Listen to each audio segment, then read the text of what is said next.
Saudara sekalian, kita tahu apa Injil itu. Atau paling tidak sebagian besar kita mengerti apa arti Injil. Injil artinya kabar baik. Tetapi tahukah saudara apa sebenarnya isi Injil itu? Injil memuat dua hal. Yang pertama, Injil memuat dua hal. Yang pertama, saudaraku sekalian, ya, kabar baik, euangelion, betul-betul kabar baik. Yang pertama memuat semua yang dikerjakan Tuhan. Semua yang dikerjakan Tuhan. Dan yang kedua, semua yang diajarkan. Semua yang diajarkan dan dikerjakan oleh Tuhan Yesus. Dan ini kuasa Allah. Ini kuasa Allah. Roma pasal 1. Ayat 16 dan ayat yang ke-17. Roma pasal 1 ayat 16 sampai dengan 17, demikian firman Tuhan. Sebab aku mempunyai keyakinan yang kokoh dalam Injil, karena Injil adalah kekuatan Allah yang menyelamatkan setiap orang yang percaya, pertama-tama orang Yahudi, tetapi juga orang Yunani. Sebab di dalamnya nyata kebenaran Allah yang bertolak dari iman dan memimpin kepada iman, seperti ada tertulis, orang benar akan hidup oleh iman. Saudara, kalau seseorang memahami yang dikerjakan oleh Tuhan Yesus dan mengerti apa yang diajarkan oleh Tuhan Yesus, maka orang tersebut akan memiliki pandangan dimensi yang berbeda. Dimensi pandangannya akan berubah, sangat berbeda dengan dimensi pandangan yang telah dia miliki, dan sangat berbeda dengan lingkungannya, saudaraku.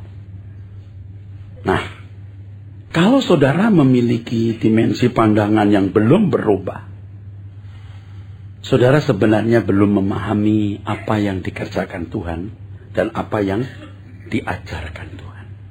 Belum cukup, belum memadai. Sebab kalau kita benar-benar memahami secara memadai apa yang dikerjakan Tuhan Yesus dan mengerti secara memadai apa yang diajarkan Tuhan Yesus, dimensi pandangan hidup kita pasti berubah. Pasti berubah. Nah, saudaraku sekalian, kita sekarang mulai dulu apa yang dikerjakan oleh Tuhan Yesus, ya. Sejauh waktu yang tersedia, ya saudara. Dan apa yang saya katakan pada kesempatan ini cukup rumit, ya, bisa dikatakan rumit. Saya mohon saudara memberikan perhatian yang lebih serius, saudaraku. Apa yang dikerjakan oleh Tuhan Yesus, saudaraku? Saudara, kalau saya tanya apa yang dikerjakan Tuhan Yesus untuk kita, saudara pasti menjawab dengan mudah. Menyelamatkan manusia. Menyelamatkan kita. Oke. Bagaimana proses, mekanisme dari penyelamatan itu? Ini yang saya mau tanya. Oh ya Pak, mati di kayu salib menebus dosa kita. Mengapa mati di kayu salib dikatakan menebus dosa kita? Ini kan belum dibedah, saudara. Banyak orang belum mengerti. Nah, sekarang ada satu kata yang penting untuk itu. Ketaatan. Ini kata yang paling penting. Ya. Kalau kita selama ini mendengar, mengatakan, dan kita juga mengakui bahwa darah Yesus berkuasa, iblis takut dengan darah Tuhan Yesus, bahwa penyaliban merupakan puncak dari karya keselamatan yang dikerjakan Tuhan Yesus, dan kebangkitannya merupakan bukti kemenangannya atas maut, ya. Sebenarnya di balik itu, saudara, ini yang menjadi kata kuncinya. Iblis itu tidak takut dengan darahnya Tuhan Yesus sebelum disalib. Sebab darah Tuhan Yesus secara fisik tidak menakutkan iblis.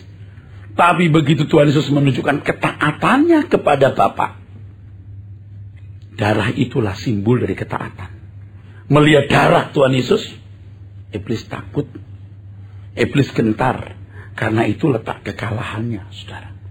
Dan kebangkitan Tuhan Yesus mengalahkan maut, menang atas maut, itu jangan saudara pahami sekedar gagahannya Tuhan Yesus bisa bangkit dari kematian. Tapi ada apa di balik kebangkitannya? Ketaatan.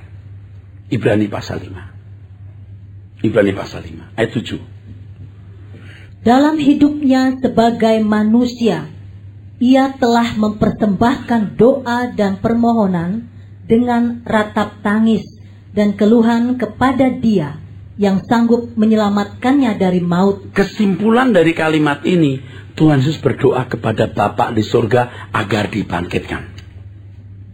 Supaya lepas dari maut. Dia berdoa agar dibangkitkan. Terus? Dan karena kesalehannya, ia telah didengarkan. Bukan karena dia Allah anak. Bapak di surga tidak nepotisme. Tapi karena saleh, piously, godly, rohani. Karena submit, obey. Ayat berikutnya, supaya lebih tegas. Dan sekalipun ia adalah anak. Maksudnya Allah anak. Terus? Ia telah belajar menjadi taat dari apa yang telah dideritanya. Ya. Dan sesudah ia mencapai kesempurnaannya, betul-betul lulus, ia menjadi pokok keselamatan yang abadi bagi semua orang yang taat kepadanya. Pokok keselamatan, sumber keselamatan. Oke. Ketaatan ini, saudara. Dan hasil, saudaraku sekalian, dari pengorbanan Tuhan Yesus ini, hasilnya untuk kita adalah manusia dilepaskan dari hukum maut. Yang kedua, hukum dosa. Hukum maut ini maksudnya manusia dimungkinkan untuk terhindar dari api kekal. Dihindarkan dari api kekal. Yang kedua, dibebaskan dari hukum dosa, artinya manusia dimungkinkan kembali untuk bisa mencapai kesucian yang dikehendaki Allah. Bisa menjadi manusia seperti rancangan semula. Dan yang menarik ya, kalau dikatakan hukum dosa dalam Roma pasal 7 ini, dosa di sini itu begini, saudara. Ini luar biasa. Hamartia. Ini hamartia. Hamartia. Artinya meleset. Hukum kemelesetan. Tidak mampu mencapai kesucian Allah. Karena semua manusia telah jatuh dalam dosa dan kehilangan kemuliaan Allah. Kemuliaan Allah yang hilang, kemuliaan manusia tidak. Maka bagaimanapun manusia lebih baik dari binatang. Tapi tidak bisa mencapai kesucian Allah. Karena meleset. Nah, Tuhan Yesuslah yang membebaskan manusia dari hukum maut dan hukum dosa ini, saudaraku. Dan ini tidak ditemukan dimanapun. Ini hanya ditemukan dalam karya keselamatan Allah dalam Yesus Kristus. Tahukah Bapak Ibu, mestinya Adam yang jadi juru selamat. Sebenarnya bukan Tuhan Yesus yang menjadi juru selamat, mestinya Adam. Nah, kalau saya bicara begini kan orang berkata, bisa aja itu pendeta. Dengar baik-baik. Kalau Adam tidak jatuh dalam dosa, keturunannya tidak menderita seperti hari ini. Nah, untuk menjelaskan ini, saya harus memberitahukan dulu kepada saudara bahwa Tuhan itu, Allah Bapa itu Allah yang maha tertib. Di dalam diri Allah itu ada hukum. Ada peraturan. Ada sistem. Ada aturan. Udah. Ada hukum. Rule. Oke, tambahin rule of the game. Allah itu tidak bisa berbuat suka-suka. Allah itu tidak bisa berbuat sembarangan, tanpa aturan, tanpa hukum, tanpa rule of the game. Allah kita adalah Allah yang tertib. Di dalam dirinya ada hukum, ada aturan, ada sistem, ada kebijakan-kebijakan dari kecerdasannya yang tiada batas. Mengapa ketika Lucifer, malaikat yang jatuh itu, memberontak, Allah tidak bunuh seketika itu? Bahkan kalau kita baca Alkitab Perjanjian Lama, dia masih boleh masuk wilayah kerajaan atau istana Allah. Ketika anak-anak Allah menghadap, ada iblis. Kenapa Allah tidak langsung bunuh aja? Kalau saudara membaca Wahyu pasal 12, Anda akan menemukan bahwa ternyata iblis hanya kalah oleh darah Tuhan Yesus. Hanya oleh darah anak domba. Ya? Kenapa? Coba.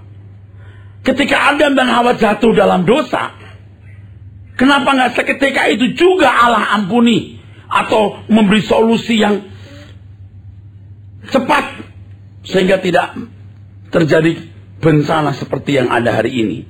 Nggak bisa. Allah nggak bisa bertindak sembarangan, ada rule of the game. Dan inilah, tangkap ya, inilah yang dipahami oleh malaikat yang jatuh itu, Lucifer, dari bahasa Latin Lucifer. Lucifer ini artinya bintang timur. Ini yang dipahami oleh Lucifer sehingga ia berani menceburkan diri pada kancah pemberontakan kepada Allah, karena ia tahu bahwa Allah terikat dengan hukum dalam dirinya dan Allah tidak bisa sewenang-wenang. Allah itu sangat cengli tapi tidak cintai, adil tapi tidak gampangan, betul? Tidak. Nah, kembali kepada tadi masalah tadi, kenapa mesti Adam yang jadi juru selamat? Ketika iblis memberontak, siapa yang bisa membuktikan iblis salah? Apakah ada satu parameter yang bisa membuktikan kamu salah dan patut dihukum? Tidak ada. Itu liciknya iblis atau pinternya malaikat ini. Ayo gambling dengan aku. Makanya harus ada makhluk yang membuktikan dia salah dan patut dihukum. Dan makhluk yang mesti membuktikan itu manusia. Adam. Adam yang mesti membuktikan, saudara. Mestinya Adam yang membuktikan. Adam yang mesti jadi juru selamat untuk dirinya dan untuk keturunannya. Nah, berkenaan dengan ini timbul pertanyaan. Kenapa Adam bersetubuh dengan Hawa dan punya anak-anak justru setelah jatuh dalam dosa?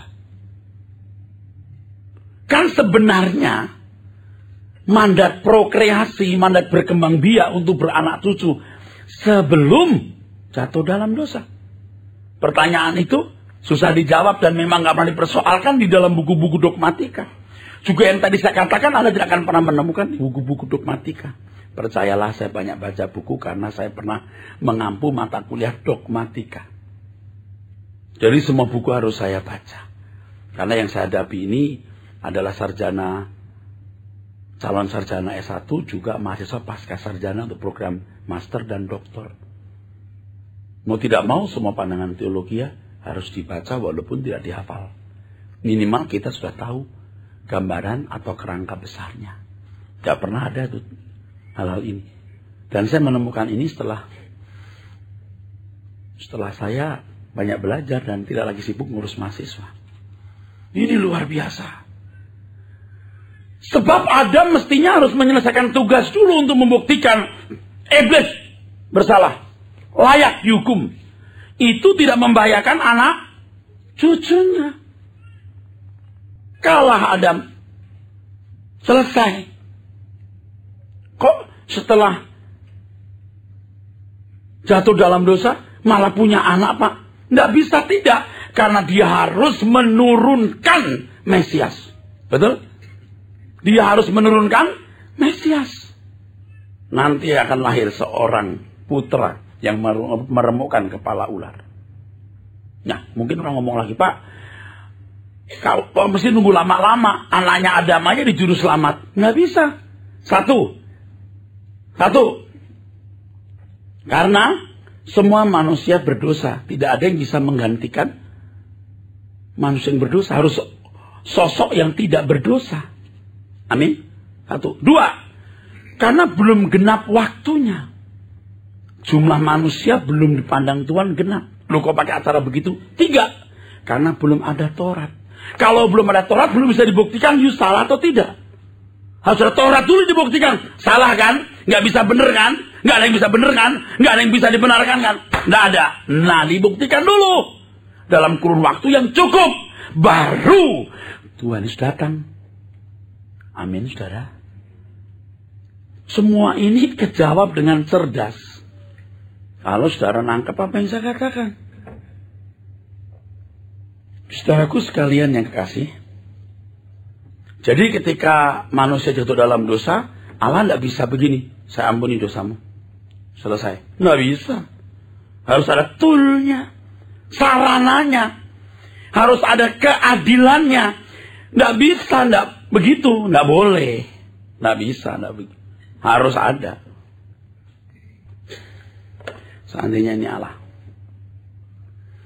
Allah nggak bisa bilang begini. Ku ampuni kamu. Selesai. Itu preman. Nggak pakai aturan. Kalau Allah itu punya aturan. Harus ada pengganti orang yang bersalah. Harus ada pengganti orang yang bersalah. Jadi kalau misalnya ini Allah. Lalu kita bikin agama aja. Minta maaf sama Allah. Ya Allah maafkan aku. Ampuni salahku ya Allah. Ya Allah. Cincailah. Gitu kan? Ya, cincailah Allah. Ya Allah ampuni ya Allah. Cincailah. Terus setelah sayang kau ampuni, aku juga punya perbuatan baik. Dipahalailah. Anda pikir Allah itu karakternya begitu? Itu melecehkan Allah itu begitu. Nggak begitu caranya. Ada asas keadilan. Harus ada yang menggantikan kamu. Kenapa kau bersalah? Lagi pula nanti Anda saya kasih tahu ya. Orang yang diampuni itu harus diperbaiki. Kalau ada pertanyaan kenapa iblis tidak bisa diampuni? Manusia bisa diampuni. Ya Tuhan. Kalau Tuhan baik ampuni dong iblis. Kasihan dia. Kemarin saya lihat nangis di pojok rumah. Kasihan bener iblis. Nggak bisa. Kenapa iblis tidak bisa diampuni? Manusia bisa diampuni. Kalau di buku-buku teologi jawabnya begini. Karena iblis berbuat kesalahan dari dirinya. Ini faktor internal. Dari dalam dirinya. Kalau manusia berbuat dosa karena rangsang faktor eksternal. Jawabnya begitu. Tapi itu nggak ada implikasinya untuk kita. Lalu untuk kita apa artinya?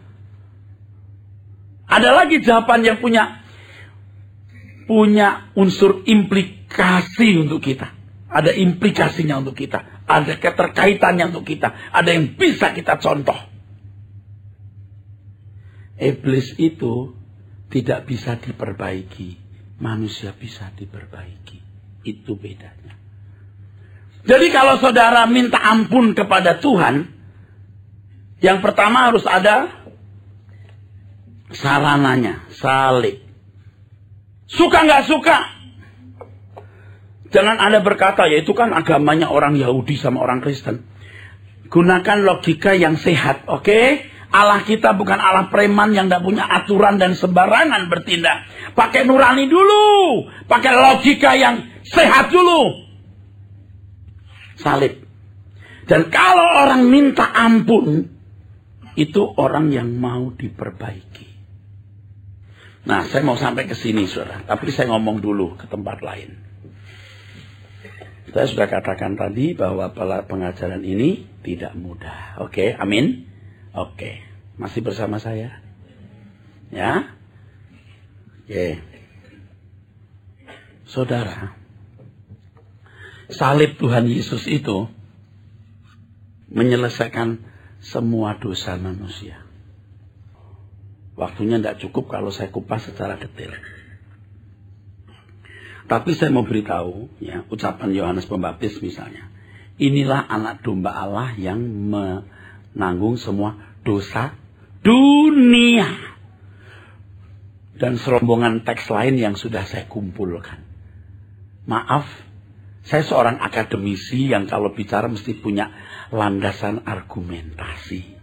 Bukan asal menurut saya, tidak boleh, menurut Alkitab. Amin.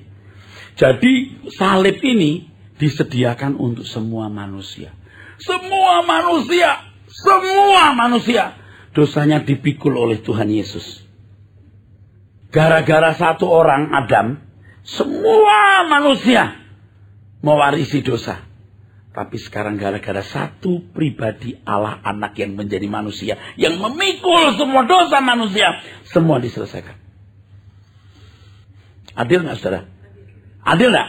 Adil. Sangat adil.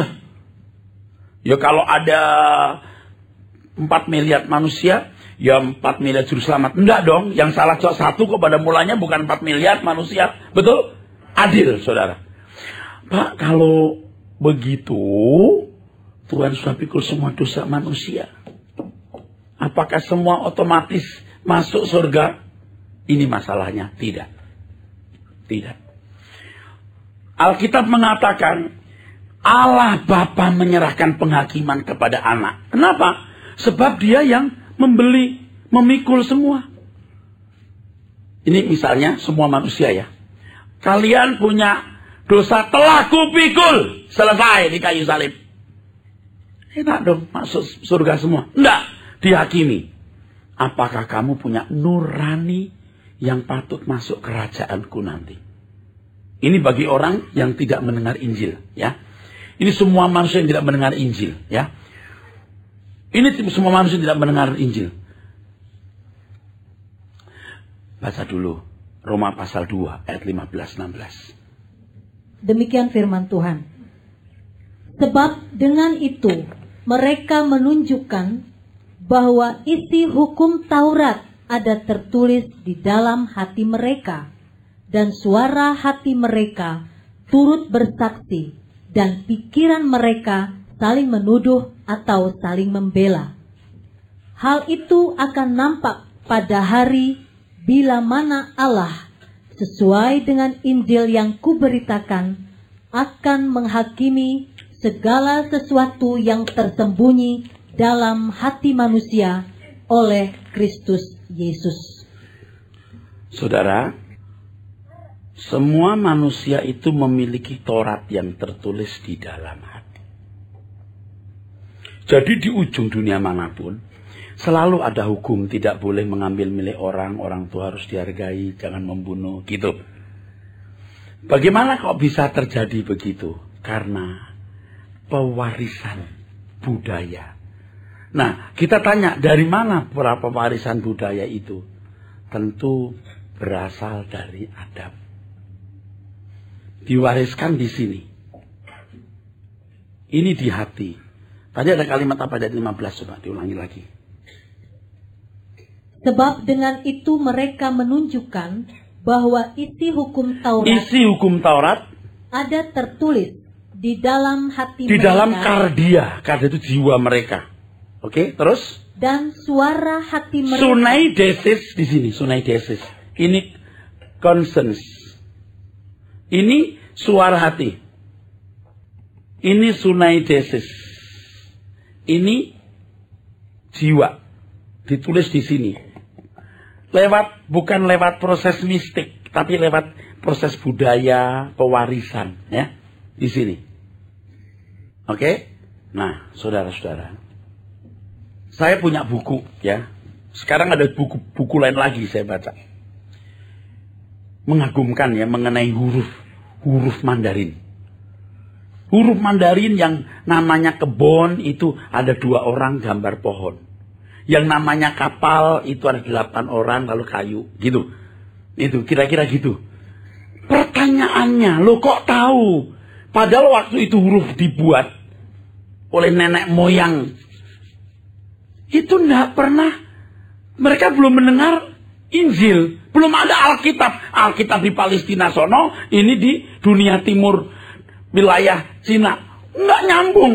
Kok bisa? Mengagumkan. Dan dari hasil arkeologi, ternyata orang Cina kuno menyembah Allah yang namanya Shangti. Bingung, kok bisa loh, kok nggak bisa? Bisa dong. Dan Anda tahu di banyak suku di dunia ada cerita-cerita mengenai air bah.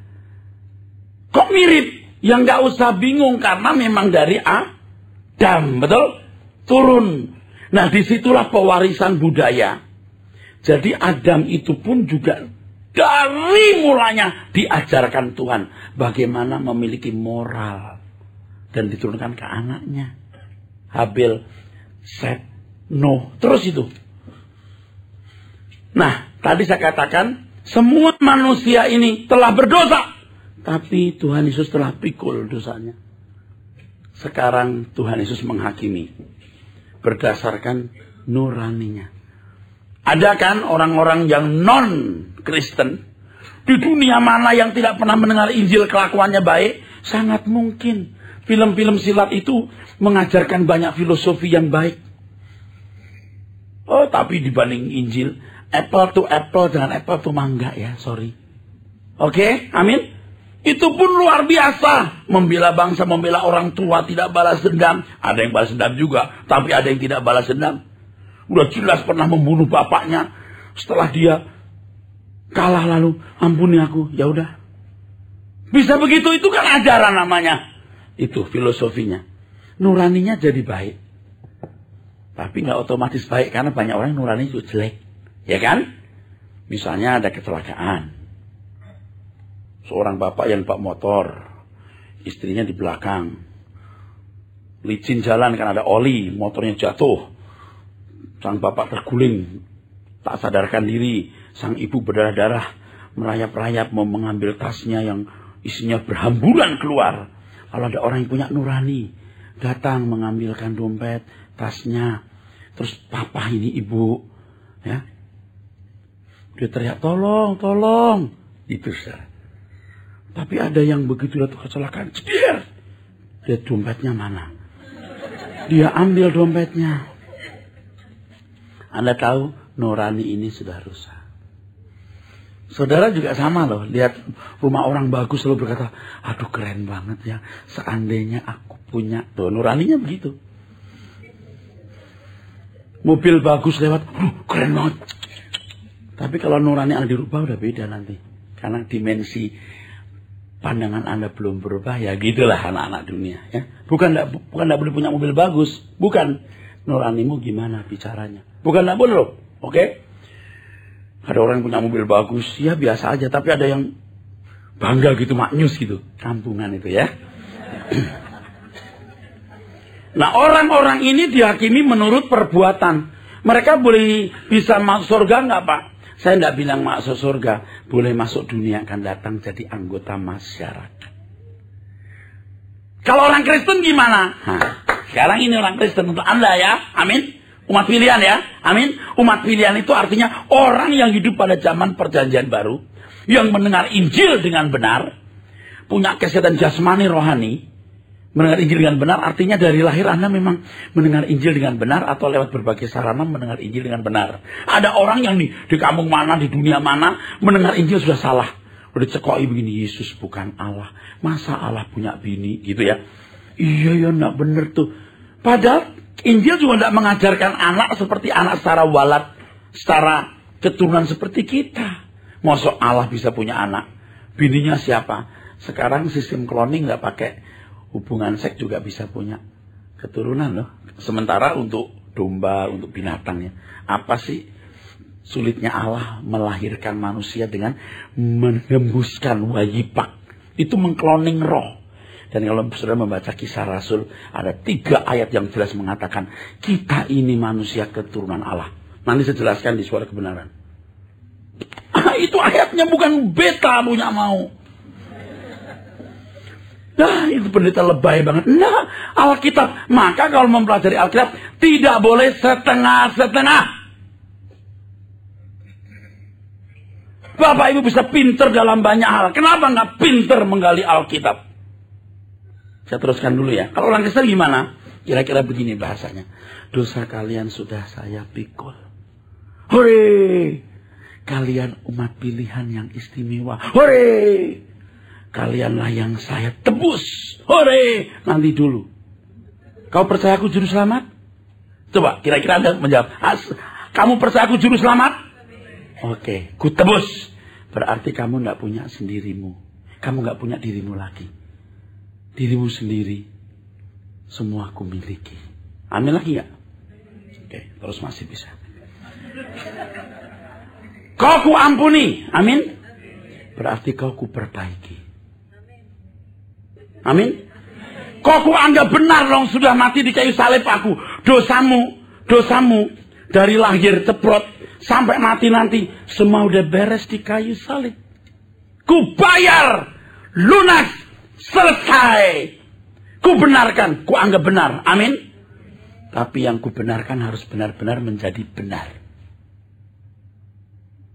Ku perbaiki dan mau ku didik supaya kamu bukan hanya dibenarkan tapi benar-benar menjadi benar. Ya, kita diampuni Tuhan, puji Tuhan. Nanti dulu. Dulu kan kita memahami pengampunan itu asal, ya Tuhan dah mengampuni. Udah aku ampuni, gua beres. Sekarang kita belajar, ada toolsnya. Dia bayar mahal harganya. Dia membeli kamu, menebus kamu. Kamu milik dia. Oh, harus ngerti. Oke? Kalau diampuni berarti diperbaiki. Jangan seperti dulu itu loh. Coba pakai bunyi organ gereja coba. Pengakuan dosa. Stop. Terus jemaat ngomong, ya Tuhan, kami telah berdosa kepadamu. Kepadamulah kami telah berdosa. Bunyi lagi.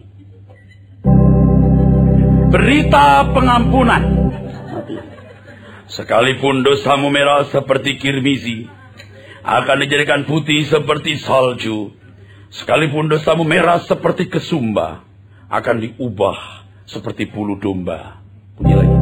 Amin. Amin. Amin. Yes. Pulang telah diampuni dosanya. Mabuk lagi, judi lagi, zina lagi. Ke gereja lagi besok. Bunyi. Pengakuan dosa. Jemaat ngomong, kami telah berdosa kepadamu ya Tuhan. Hanya kepadamulah kami telah berdosa. Berita pengampunan dosa. Sesungguhnya sekalipun dosamu merah seperti kirmizi, dijadikan putih seperti salju. Sekalipun hitam seperti kesumba, dijadikan putih seperti biji kelapa. Bunyi. Amin. Amin. Amin. Yeay, pulang lagi. Udah bikin lagi hidup seperti biasa lah ya. Ya nggak berdosa-dosa amat pokoknya seperti yang lain. Terus ke gereja lagi. Pengakuan dosa. Setelah pengakuan dosa, berita pengampunan. Setelah berita pengampunan, amin. Amin. Amin. Yeay, udah diampuni. Saya tidak katakan liturgi itu salah. Penghayatannya bener enggak? Duh Tuhan, capek bener ya. Diampuni itu diperbaiki, Pak. Jadi orang Kristen itu jadi lebih berat hidupnya. Jadi lebih sulit. Karena Anda dituntut Tuhan setelah dimiliki Tuhan. Oke? Dengan dimiliki Tuhan, Anda mendapat meterai Roh Kudus. Setelah mendapat meterai Roh Kudus, Anda harus mendengar firman. Roh Kudus mengajarkan kebenaran itu supaya menjadi rancangan semu semula. Jadi kalau saudara merasa, wah Kristen ini nggak masuk akal, paling masuk akal. Amin. Paling logika. Nah tapi saya khawatir loh, Anda ini jadi Kristen tuh kayak enak-enak gitu. Justru Kristen itu sulit. Nah sering yang dipromosikan itu Kristen yang salah. Engkau anak Allah, engkau diberkati, engkau luar biasa. Maksudnya apa itu? Harus mengerti apa yang dikerjakan Tuhan dan yang apa yang dikerjakan, semua yang diajarkan. Saya baru bicara semua yang dikerjakan. Yang diajarkan Pak, ya dua-duanya kita pelajari selama 70 tahun kita hidup. Makanya kita ke gereja ini belajar ini. Bukan untuk supaya diberkati, supaya disembuhkan. Tuhan itu adalah Bapakmu. Nggak mungkin dia melupakanmu. Dia pasti memberkatimu. Tanpa didoakan pendeta pun Anda pasti juga diberkati. Asal jalanmu lurus. Ada orang yang susah melulu. Kalau susah sementara waktu bisa. Tapi kalau susah terus miskin terus. Artinya brengsek. Nggak mungkin Anda terus susah. Sampai jadi benalu. Jurus hidupnya simbiosis parasitisme. Ini ngawur namanya. Nggak beres kamu. Terus cari gereja yang pendetanya sakti. Maaf ya, ini bodoh. Kalau you anak Allah, Tuhan memikul dosamu Tuhan Yesus. Kalau dosamu diampuni, apa sih artinya kebutuhan yang lain? Amin. Pahami apa yang Tuhan ingin kamu mengerti dan lakukan. Cari dulu kerajaan Allah dan kebenarannya. Nah sekarang waktu saudara kan tinggal sisa berapa tahun. Itu maksudnya. Ya saudara, kita gak lama hidup saudara. Walaupun kita sekarang punya segala sesuatu. Tapi di akhir hidup 100 tahun ke depan. Lalu gak jelas nasibnya. Aduh, kita gak mau ambil resiko. Atau 1000 tahun. Oh. Di ujung akhir hidup kita. Nggak jelas nasibnya, kita ngeri. Amin. Apalagi tinggal 10, 20 tahun, 30 tahun. Jangan-jangan ada yang tinggal 3 minggu. Betapa kita harus serius. Amin, saudara. Nah, kita akan lanjutkan lain waktu. Amin.